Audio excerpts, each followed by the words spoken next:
Hey everybody, welcome back to the channel. What important papers? What important papers? Well, today that's what we're going to talk about because this is not only for married couples, but it's for singles. Think your children, they need to know where these things are. This is something everyone should do. It doesn't matter if you're single, married. We should have all our ducks in a row when we get to be our age. Does your spouse, does your child, your adult child, know where all your important papers is? Because this is very, very important. Because you don't want to handle these things in a time of crisis. You want to do it beforehand. So when the crisis does come, and it will come for most of us, that we have everything in writing. First thing is the wills. I assume you have a will. If you don't have a will, get a will. I don't care how old you are. If you're single, married, you need to have a will. It's very simple. You can do it online these days. It's really cheap. My wife and I had wills made out, and then we had it checked out by an attorney friend of ours, and everything is on the up and up. And we have changed one thing in the will not too long ago, a few years back, and but everything's good. It's easy to do. You don't have to pay thousands of dollars for an attorney. And part of that will is what's called the living will, medical power of attorney. You don't want to be in the hospital in a crisis. Your spouse drops over dead or dying or has a major accident. You don't want to have those conversations at that time. You have them beforehand. And that's why you have a living will. My wife has my living will in her car. She doesn't go anywhere without it, just in case. And she learned that the hard way with her mother, because we couldn't, when her mother was in the hospital and she was dying, we could not find her medical power of attorney anywhere in her house. And she told us where it was, but it wasn't there. So, but she was lucid enough towards the end that she signed a new one, and it was all good. But we don't want to do that to our spouse if we can't help it. Let your significant other know exactly what you desire as far as medical attention in your living will, and you're literally turning your life over to them. And after 52 years, I trust my wife. You need to plan out your funerals. I'm not talking about details, but just in general. My wife and I both decided that we're going to be cremated. I know some of you will disagree with that, but as a Christian, I can find nothing in the Bible against it. It's a cheaper way to go, first of all. Second of all, if God has the power to resurrect me from the grave, He's got the power to reassemble my ashes in heaven. And but there's nothing against it. But make sure your spouse knows, or your child knows what your wishes are. If you have plots, that's fine. Uh, in my opinion, it's kind of old school.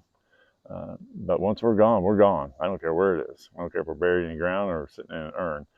We both have specific wishes, what we want done with our ashes. She wants hers scattered on the beach, uh, Gulf of Mexico, Gulf of America. I don't know what it's called these days. And mine, since I love to backpack all the time, mine's going to be scattered with the family in a local metro park, probably pretty similar to what I'm sitting in now, and just along some trail somewhere. I want to go back to where that was one of my happy places. But as far as the funeral plans, I've seen good, and I've seen bad, and I've seen ugly ones. I've seen celebrations, and that's what I'm planning on having. I want to have a celebration. Yeah, hopefully I'll be missed, but I want people to celebrate my life, not celebrate my death. Uh, we're getting into some little minutia in life, but like most couples, I've always taken, one person is usually taking care of all the important papers and paying the bills. That's always been my job, and I've always done a good job of it, I have to admit. And she was clueless. She didn't care. When we had a house payment, she couldn't have told you within $500 what our house payment was. She didn't care. She took care of her stuff. I took care of mine. I took care of a lot of the hours, and it all worked out. Now, I haven't written a check in 3 years probably, because we do everything online now. She knows how to do that. I've shown her how to do that, and it's pretty simple, actually. It's pretty simple. She knows how. It might take her a minute to figure it out. Where are the titles to your vehicles? Where are your passports that have them? Ours are still in the same file, but they've expired. We don't plan on renewing them because we don't plan on going out of the country anymore. What about birth certificates? These things are important at times in your life, and you need to know where all this stuff is. But I think probably the most important thing is leave written hard copy instructions, not just talk about it, leave hard copy instructions in writing so the other spouse, the remaining spouse, getting visitors here, the remaining spouse knows exactly what's going on. Such as you'll need to change the will right away. Okay, you may want to change it from when they were originally written, as far as who the executor is, so on, all the details. You can do all that online too. I think at that point I would probably go to an attorney, just have them make some adjustments to the will if she goes first. And you need to reinforce these things with your children. Let them know where your important papers are. Even though we have all our ducks in a row, we have planned for the last 6 or 7 years, since I had a pretty serious illness that I've now recovered from, that the odds are I'm gonna go first. You don't see nursing homes full of old men, do you? Just think about that one for a minute. I usually throw a joke in there, but I won't now. But need to reinforce this with your children.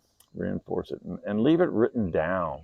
Write it in hard and go over it once in a while. See if something's changed. It's not a big deal. You don't have to dwell on it, but make sure everybody's wishes are well known. These are some minor things a lot of people put off, and that's okay. But your kids are going to pay the price, or your spouse is going to pay the price, and that's not fair to them. And they might not do what you want to do anyway. So if you got anything out of this, like, subscribe. We all know somebody who needs to hear this. Go ahead and share it with someone else. I have one friend, he's a single guy, never been married, no kids, lives by himself, good guy. He's like 65, 66. I told him, I said, brother, you need to get a will. He said, I don't care what happens to my stuff. He said, I already told my landlord, just take care of my cats. I don't care what you do with the rest of it. Well, that's kind of unfair. That puts people in a very bad position sometimes. I just don't want that to happen to any of you all. So until we meet again, I'm going to continue to press on towards that goal.